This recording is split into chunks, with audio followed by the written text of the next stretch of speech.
All right, and weather-wise, we are watching for the potential for storms to develop this evening and potentially become severe. Right now, no severe thunderstorm warnings within the borders of Connecticut, but we are tracking a storm that's in the northeastern corner of the state. Here's early warning pinpoint Doppler. You see those vivid reds and even some shades of purple, say in and around Brooklyn. Perhaps some small hail associated with this. It is moving toward the east at around 40 miles an hour, so soon we'll be exiting Connecticut as it crosses I-395 over Danielson and Putnam and heads into northwestern Rhode Island. So on the statewide perspective, this is not the only activity that we are currently tracking.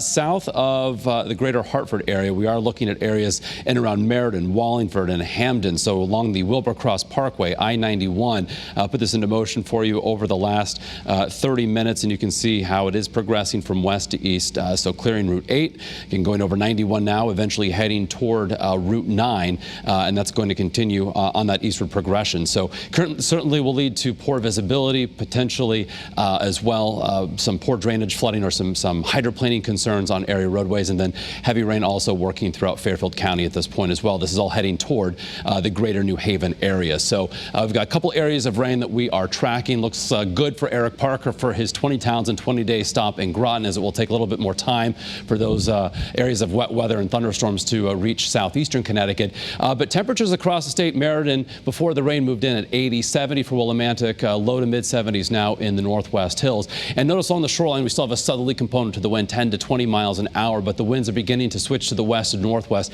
as a front begins pushing into southern New England. So our ICAM view from Torrington, after some rain this afternoon, some clearing taking place. Our view from New Haven, as we look to the west and northwest, you can see a very ominous looking sky as rain will be soon working into the Elm City, and then farther east along the shoreline as the evening progresses. And our view from Hartford, as we look toward the southeast, you can see how the back edge of the rain that's been moving through our capital city has cleared to the east. So this line, again, in association with a cold front once it clears Connecticut, cooler, drier air filters in, high pressure builds in for tomorrow. Meanwhile, that storm system that Dennis and Denise were talking about, we've got a couple of PDS tornado watches. That means particularly dangerous situation watches that have been posted for Texas and Oklahoma. So a high-end severe weather event currently ongoing, one that will continue to likely make national headlines, unfortunately. So back here in Connecticut, the severe weather threat is one that diminishes over the next couple of hours. Again, maybe just some rumbles of thunder, some heavier downpours. I think the severe weather risk for us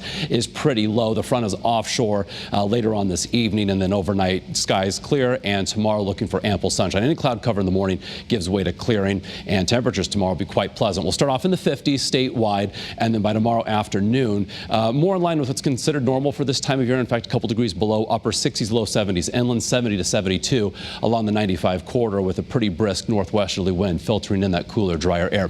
We're back into the mid 70s on Wednesday after starting the day in the 40s, mostly sunny. Then on Thursday, increasing clouds late in the day and into early Friday mornings. Our next chance for some scattered showers. Doesn't look to be a big threat or a washout by any means. Then for the upcoming weekend, dry, 75 on Saturday. Then Sunday, we're back into the 80s, perhaps a late day shower. And Memorial Day Monday, right now, sun and clouds, highs in the 80s inland, upper 70s along the shoreline.